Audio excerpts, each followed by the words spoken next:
Shalom, peuple de Dieu, partout, boza kolanda biso na émission na biso oyo totournaka tango nyonso na les messagers proverbe 30 na présentation boza Maman Bena et kala mingi te na plateau na biso tokoyamba le messager na émission na biso bolandaka biso chaque samedi.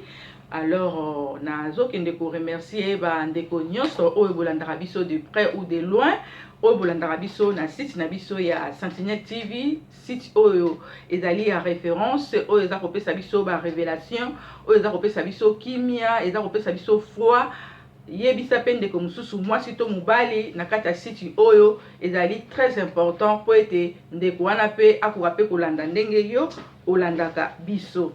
Alors ya mona yamba mosai na nzambe vraiment naza kokende kopesa matondo to pe ko remercier bandeko nyonso ya Paris ndenge boyambaki les messagers ba séjour na ye ba mama par-ci par-là oyo bo répondaki na second touché nzambe vraiment akende kokanisela bino na bosani te mama na ngai mama natanga mama na biso moko atindeli nga pe carte kobanda na Paris ti awa na Manchester. Mama na biso mama Boissa carte na yo vraiment ekomeli ngai personnellement Maman Bena. Mama lobi sois béni Maman proverbe 30 de la part de Maman Boissa.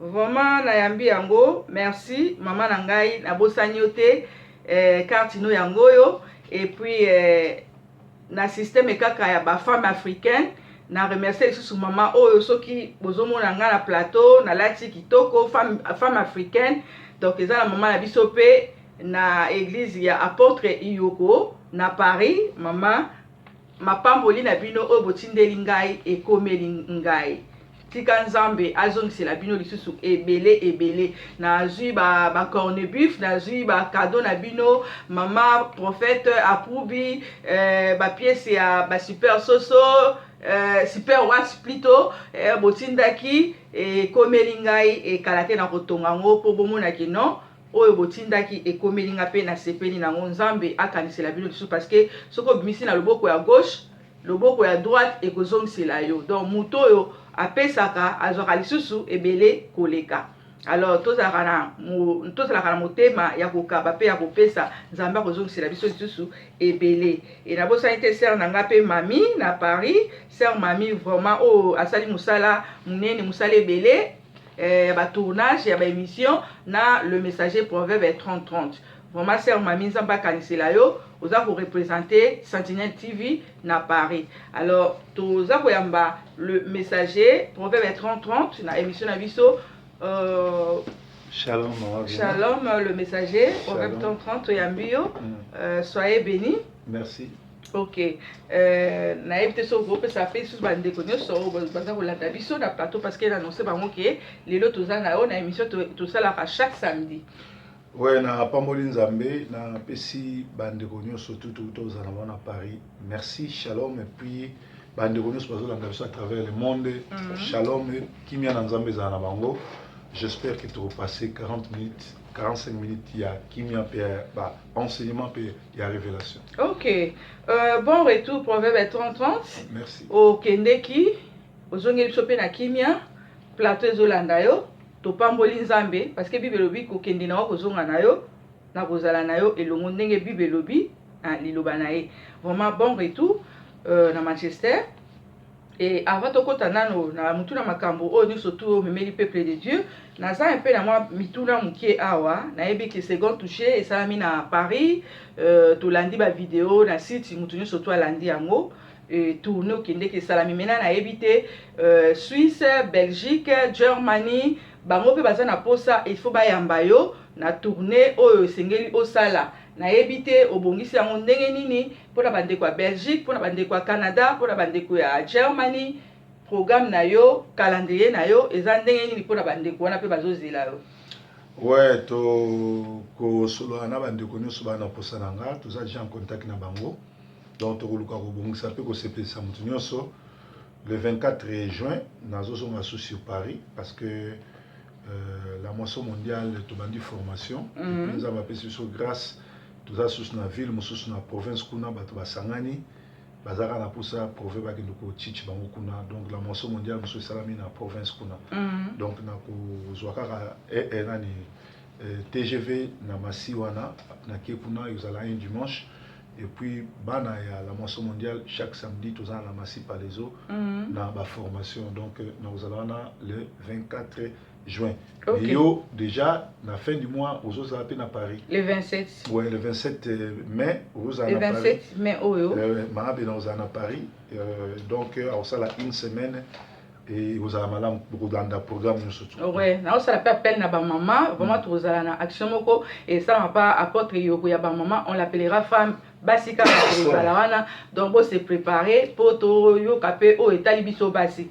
Alors le message tolandi ba vidéo, nous ça les salami na Paris, mais ce que tozo vivre yo live nous salé les kindenge nini ba séjour les kindenge nini nyonso ndenge bandeko bayambi na gauche na droite. Soko koke mpe kosunga biso po tozo vivre aussi place na plateau. Ouais, na lobby que na pesi nzambe merci, surtout na moni motivation ya batu, na moni accueil batu muso ba utaki ba province, ba ki 2h, 3h, 4h ya voiture, ya train koyaka poto kutananga, pe motivation ya batu po na somba ticket, webi ke basombi nga ticket 2 fois, tala kaka Air France.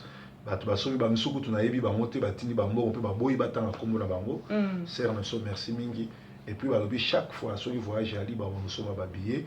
On a déjà les autres sabiso elengi ya ko tambola côté à ça parce que makolo mutuzo qui noté à ça malamu et pambola kana o yazo tia misolo. Donc ba comprendre que akoki ko yate mais akoki ko tia misolo ne peut faire déplacer Moussa na Nzambe akomate à ça malamu en réalité les yo tia mbongo na billet pour na noté ya ma pamboli yo bato ba pambo nguna to partager biso mbale. Donc ba o bazaki na révélation.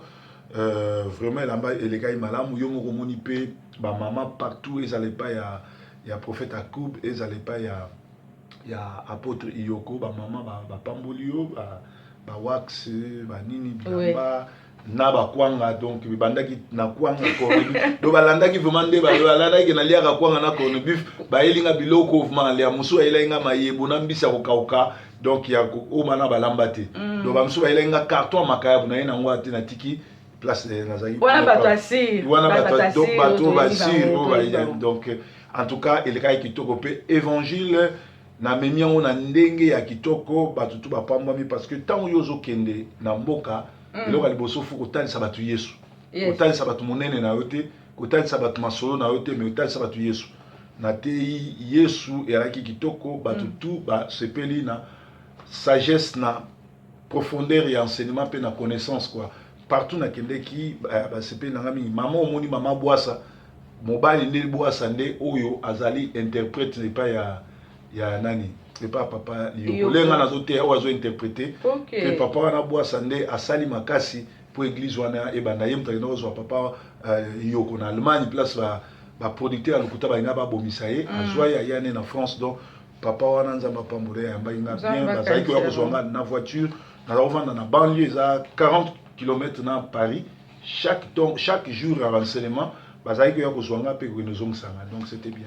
Ok, vraiment, Wanande Bandeko Bozolanda, Dengue messager Azopé Sabiso, vraiment, moi, parcours, ma surtout où est Kikuna, Bandeko à Paris, Pamboula Maki, vraiment, na second touché. Maintenant, na message, le messager, au moni, tout ça, na poto, na le bakamo mingi, l'Europe nous pousse loin de Dieu. L'Europe, ils ont poussé Batoumsika, na Nzambe, na ba circonstance, na makambo ebele. Mais tout le monde, même, na ba commentaire, ba message, na oba mate, atango, za côté, bato mususu bazokama bandeko mususu na Paris nazomona me bandeko mususu bazobenga awa bazotuna eske Mateo ezalaka kaka na Bible baza kokamwa lolenge ya sagesse puis ba message oyo oza kopesa mususu balobi nano batika koyoka Mateo wana te par exemple Mateo mususu Pierre alobaki montre nous le Père na yebite sagesse wana bandeko baza kokamwa bamususu pe na batika koyoka te soko ko expliquer bango nini na place parce que Europe eza ko pousser batu musika na Nzambe connaissance à liloba eza lisusu te batu pe bazo sala effort te ya osala la recherche. Bon na matière na batu belé batu ninga surtout na te qui côté négatif na te yango deux fois na te eza na kaka Jean 14 bandana 1 na 6 na te yango côté positif na côté négatif bon batu oyo bazali na entendement spirituel ba bébé spirituel nayebi na ma Bible te ba mona on compliqué parce que Bible ezali na deux messages. Yes. Il y a positif na négatif. C'est-à-dire na même message wana au moneti message oyo na olobela lelo sur vie ya David oyo alinga zo mwana na ye asundole pas mwana iri même message wana ko bimsa 500 messages même verset ya Bathsheba. Donc na ko beta mo les conséquences du péché, na ko beta mo les conséquences ka mwana batu, na ko beta mo mama zongsa mwana na papa ne même message wana na ko changer ba titre. C'est-à-dire et ali capacité spirituelle on nzamba pesinga. Alors toujours remarqué que na kati ya musala ezana batebele ba koti na musala peut-être pour na aventure, peut-être ba azamirte. Quand on ba na tei côté négatif ya moni on dirait négatif eza lisum non. Bible ali na négativité na positivité. Bible ali kotindika batu pe ko pamela batu eza na Bible. Donc musala nzamba ko ya na message moko ya lelo ene ko pamela kaka lingomba. Aye ko pamela lingomba ko lobela makambo mabe zo sama na lingomba bozo sala boyibo kende bo tsuka nango ya lifelo. C'est-à-dire agangeli batu te mais aye ko pamela lingomba par rapport à molimo nzambe ndenge ali. Donc message wana et avec na côté négatif parce que batu wana bavandi na Jésus 3 ans ya ignorance. Jésus a dit sabango je suis le père ngana père toza mutu moko nazo kendo bongisela bino bisika soki bisika be yalaki te mbena kete bango bazo yebisa mais yo lobi ozo kendo wapi biso to yebite to yebi nzela te 3 ans bovandi na mutu boitiko yeba ta zanani. Alors Jésus a dit Philippe c'est lui qui m'a vu a vu le père. Yoga Philippe montre-nous le père, cela nous suffit seulement. Jésus a dit Philippe, ça fait 3 ans, ça fait longtemps que tu vis avec moi, tu n'as jamais vu le Père. C'est-à-dire, aux enfants dans mutu, so mona nzambe te na kati ya mutu wana. Et so na révélation mutu te. Et so na révélation bon nzambe te. Yango no moni to pesa ki on témoignage, to pesa ki on titre 3 ans il y a ignorance ou négativité, il y a message oyo, il y a Jean 16 1 à 6. Voilà. Ok. Il y a là le messager, l'Europe nous pousse loin de Dieu. Ils ont repoussé sur musika na Nzambe. Baton soupe ba fani na basai na Nzambe mais azoye batasali 20 ans 10 ans ndeka côté aka. Azana révélation te que o yaza vrai ou yaza faux. Azoye bate que o yaza malam o yaza mabe. Ba makamona pe ezo sala mamingi et pas na bandeko belende kaka bato bafanda ki na Yesu bazoye bate que o yaza Yesu. Mabe na moni même na ba tourner na komo sala na zupe moi mayele mususu. Avant na kinote pas mutu so mutu invité nga avant na te aso na vandi funa tuna ye na koma pasteur ndenge nini azwa formation nini a confessaka nini doctrine eza nini parce que moni babiloko mususu yozo yamba mutu na mutu a invité yo opese confiance moko omona ke ye ayebi même ndenge ba yamba basali na Nzambe te déjà soza musali na Nzambe oyebi kotia ba kiti ya basali na Nzambe te mutandi mwana soko lobi ubando chichiye ndenge na wemba basali na Nzambe bobe bana parfois na mwasi na lika papa na liboso ba mibale. Alors babiloko wana nyo surtout na ba voyage na ba maté ya toujours kinde to okanisa mutu asa yebi nzoka ezana mutu muso yebi ne même pas que mosali na Nzambe soka yeba yambaka ye il faut vendre ne place moko yo ko tie côté do babiloko wana nyo surtout et au moins chaque voyage to apprenaka to yekolaka neti nga ngaso na kwa na mutu na fungola lake motema na pesa ke confiance mala moko omona na pesa ka mutu confiance mala moko eza ba lo muso ko so ba ndo na mutu ya lo zo juger ye on dirait zo mone moke on dirait zo comprendre ete mais toza dessus omona ke za na batu mususu même niveau kaka ko yamba basali na Nzambe ba yebi yangote. Alors so déjà mutu ayebi na ndenge ba vanda ka l'église te ndenge ko yamba basali na Nzambe te so makambo etikali ya lola ya nyoso ko yeba ndenge mais mutu musu peut-être que akokoza ayebi makambo te mais Nzambe tindo ke okende po o chichi bango o aider bango o sunga bango. Bien sûr, mais mutu wana faut pas comprendre que passage à Moussa dans Nzambe nyoso to ya rapona 1+. Yes. Alors soki siko yo osungi et ya comprendre te mutandi wana faut tika ye. OK. Parce que soko continuer na ye déjà ebandeli na ye za mabe soko continuer na ye boya créer ba problème pourtant yo zo linga osunga ye pour atelema ke liboso. Donc et puis ezana bat mususu alinga kosalela Nzambe mani ko so formation te alingi pe ko kolisa musala Nzambe te. Soki déjà un modérateur ayebite c'est quoi un modérateur et que vous travaillez na yo zo monake aye parce que soza musala na Nzambe ozo travailler na mutu loka liboso molimo nzambe etali so mutu songo ngaso na koti na église mukola liboso na koti pas nzambe déjà atali sanga wa ba fotete nana zo travailler mabe le même temps le na koti place nos na kenda kote ya so na 6 na bisa déjà pasteur na bien modérateur no ke bana ayebi makambo te faut former bona a mutu songo le bona bo ça dit molimo nzambe zo révéler yo directement ko zelate alors so yo le boza musali na nzambe uvanda kana mutu wana 10 ans 15 ans 3 ans 4 ans 6 mois 7 mois au monde abilo wana te point. C'est-à-dire, bato ebele, bo se précipitaka kosala na nzambe te, il faut koyekola fait koyamba molimo na nzambe po aider bino na kosala bien parce que ezana mutu monde eza boso yambi mukonzi, opesi etaba ya mobimba liso ekufa ofingi mukonzi wana. Et pourtant, opesi etaba mobimba. Opesi mukonzi taba mobimba likolo toboka, likolo buka na ofingi mukonzi wana. Donc oyamba mutu, opesi nyonso, mais na kei na yo ofingi mutu wana. Na disposition na yo, na nengo vandisi ye, na nengo présenter ye, na nengo travailler na ye, ofingisi ye. Alors, mutu andengo wana, soki aza bonzambe te, aoyebise le côté omona bimi a éviter yo, abenga ko soki ayamba ko na fonte, pour amoni ko za mutu boko progresser na été. Donc nazo pesa conseil na bande ko mingi na yebi ke batebele ba koti musala nzambe na désordre, sans formation, sans appellation, bazo mema bonzambe ka kiyendi kiyendi. Makamba nzambe za kiyendi kiyendi te. Bien aimé, te rendre compte na musala nyonso tozosala nzambe soki nzambe mutu abengi yo te olingo yede nzambe nzambe bayedaki te soki nzambe mutu abengi yo biso oyo po tokomande toyali ça fait 18 ans tout ça dans le Seigneur toyo kozwa élévation toyo kozwa expansion kala mingi te ça fait 18 ans et na télévision ça fait combien de temps na banda ministère na TV kaka neo na yambi Yesu do 18 ans TV mais ba émission mususu et ozo impact il y a 4 ans 3 ans passés. OK. Donc au banda musala lelo c'est pas le même jour ozo impact et ozo attend et ozo anyo mais tant ozo kutana batu oyo nzamba élevé na communauté oyo ba ndimi komi kitako yepa na yo ndima ko yekola ndima ko zala humble présence na bango ezo ko fortifier yo par exemple lelo oyo na ko ya na l'église be na côté ya na moni bato belé balandinga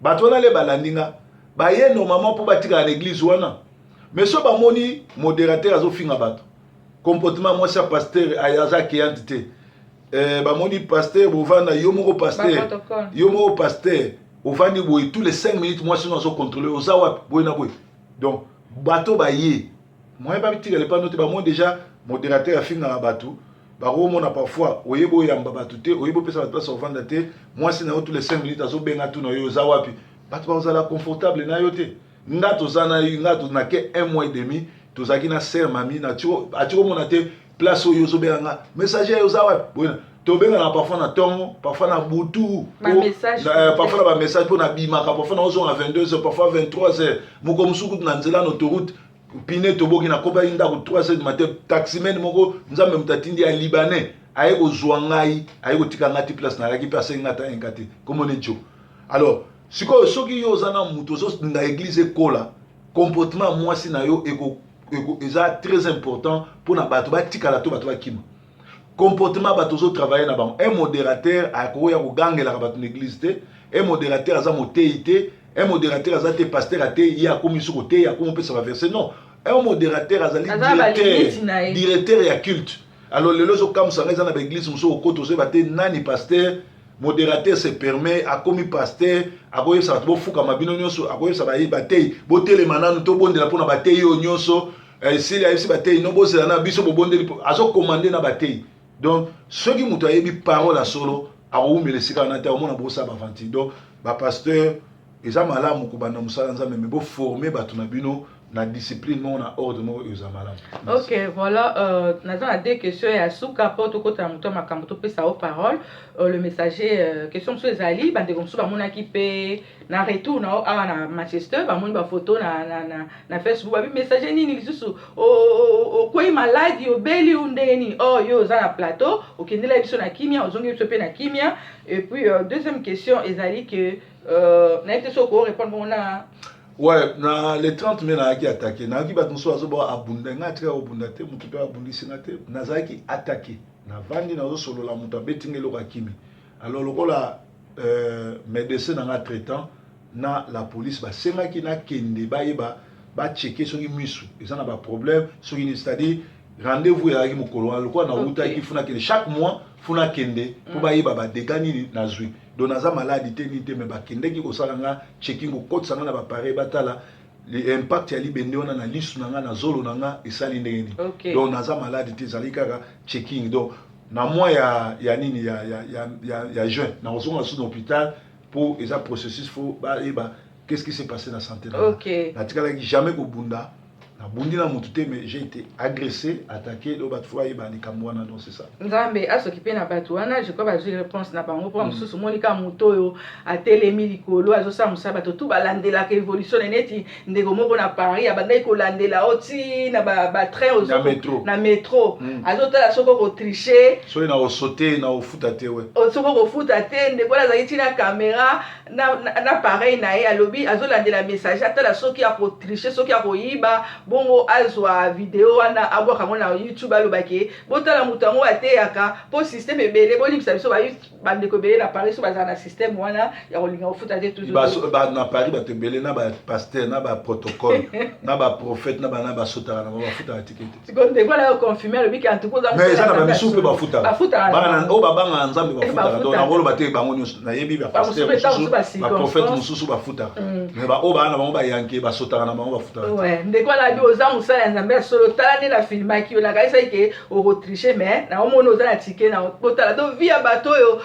bamati likolo bato tu balandelaka azosala nini donc vraiment eza pasi me nzambe asunga question suka le messager tomoni mupepe oyo eleki awa boye bamusicien na biso oyo auti kokufa bato ebele kutu babandaki koloba message bazozela oloba soki ndenge so mais opesaki bango baréponse ke oza mbikuti te tutu mais tomoni lelo mpe le même bapasteur ebele bazolinga kosunga bandeko ntango baza envie te omonaka soki moto akufi le même makambo oyo odenosaka parce que ndenge moko olobelaka biso obi ke évangile oza bapesi bino ezali mpo bodenonse le mal boloba mabe ya bato mpo baluka kotika mabe wana mpe bandeko mosusu babanga mais lelo okomi lokola congolais to mpe congolaise azalaka na émotion basali na nzambe presque bango nyonso bakomi kaka na baémotion wana koloba oyo bakokufa bamusicien oyo bakokufa oyo boye mais ntango bato baza envie bazolinga kolobela bango te bakoti kaka na baémotion wana mpo congolais aza moto ya baémotion te na place wana okoki koenseigner bato nini mpe kolobela bato nini mpo tokota na motu na likambo na biso otuli question kitoko bato ebele mpe batunaki nga balobi bato il faut koloba mpe balobi bakomi kolanda ngai parce que ngai na bandi makambo lelo te na bandi je crois tout ça qui émission na Doudou na bandi ko dénoncer ba pasteur banda Denis Les na dénoncer il y a 14 ans passé na kenda ti na bureau na ye na yebisi talanza ba yebisi nga boy azaki vivant Marie Missam azaki vivante papa Wemba na loba makamune azaki vivant Kester na loba makamune azaki vivant siko bango bazokanisa ke nga na tomwami pona kolobelaka bato wana non nga na tomwami pona kolobela bato wana te nga nzamba tombolanga banda kala parce que na banda koloba na lobela même pasteur na nga oyo azali pasteur na nga guide spirituel na nga na bise ke ozotambola mabe c'est ça musala nzambe David lera sali mabe c'est là na tangelo verset oyo David lera sali mabe bazoba nini na 2 Samuel 12 balobi l'Éternel envoya Nathan vers David. Nathan vint à lui et lui dit, il y avait dans une même ville 2 hommes, l'un riche et l'un pauvre. Les riches avaient du petit et du gros bétail et très grande quantité. Les pauvres n'avaient rien du tout, sinon une petite brebis qu'il avait achetée. Il la nourrissait et elle grandissait chez lui avec ses fils. Elle mangeait de son pain, buvait de sa coupe, dormait sur son sein. Elle était pour lui comme une fille. Un voyageur arriva chez l'homme riche et le riche ménagea son petit ou son gros bétail pour préparer un repas au voyageur arrivé chez lui. Il prit la brebis du pauvre et la prêta pour l'homme arrivé de chez lui. La colère de David s'enflamma violemment contre cet homme et dit, Nathan, l'Éternel est vivant, l'homme qui a fait cela mérite la mort. Et il renda au quadruple la brebis pour avoir commis cette action et pour avoir agi sans ménagement. Alors Nathan dit à David, tu es cet homme-là.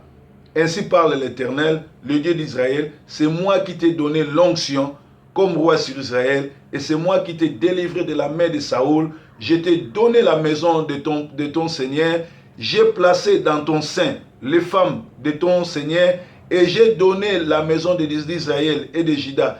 Et si cela était trop peu, j'y ajouterai encore. Pourquoi donc as-tu méprisé la parole de l'Éternel en faisant ce qui est mal à ses yeux? Tu as frappé l'épée Iri, les Hissiens, et tu as pris sa femme pour en faire ta femme. Et lui, tu l'as tué par l'épée des Ammonites. Maintenant, sanction koyaka. Alors maintenant, l'épée ne s'écartera jamais de ta maison parce que tu m'as méprisé et parce que tu as pris la femme d'Iri, les Hétiens, pour en faire ta femme. C'est-à-dire, Mosali na Nzambe nyonso le ayaka na message ya Nzambe. Yes. Nathan Nzambe atindi, prophète Nathan Nzambe atindi yake mona David, pour David ayaki na basi ebele. David Nzambe apesi ye basi nyonso a maître ne Saoul. Apesi ye gloire, apesi ye nyonso. Alors biso pesa ye mukena ina baksa, mais David akolula mwasi ya Étienne. Mutu wana zalika na mwasi moko. David abomiye azu. Eza makambo zo sa malelo. Ba pasteur wana ba na onction te, ba na message te. Ba komi ko copier ba kanisi lokola proverbe azo expliquer makambo ba star o ya kufi ba ngoni so ba komi ko expliquer. Na moni musuku tazo bo papa wemba kufi azalaki ndoki, papa wemba sai, papa wemba akufi azalaki na mabe na ye, mais papa wemba akufi empoisonné. Soki asikufa ki empoisonné te pona bisa bato tout ba sali be mission ke ba kisi na ye tout te bomie non. Peu importe à quoi si ma bakisi cause mais ya te bomie te. Pourquoi ba boyi ko sa l'autopsie? C'est ça. Soki ezali ba kisi na ye, pourquoi ba boyi sa l'autopsie? C'est ça. Pourquoi baboy au moins que boy bozana moli mwanzambe te. Les faits déjà baboy ko sala autopsie, c'est-à-dire papa wemba zako planer. Papa wemba azaki mutu ayebi makambo simba. Papa wemba zalaki kolinga akufa na scène. Bato babomie ba utiliser par message na ye. Ba utiliser makambo na ye pe batindiki bato na ba poison na ba micro et comme akuna. Siko bino lokola bozolanda na loyenge bozana révélation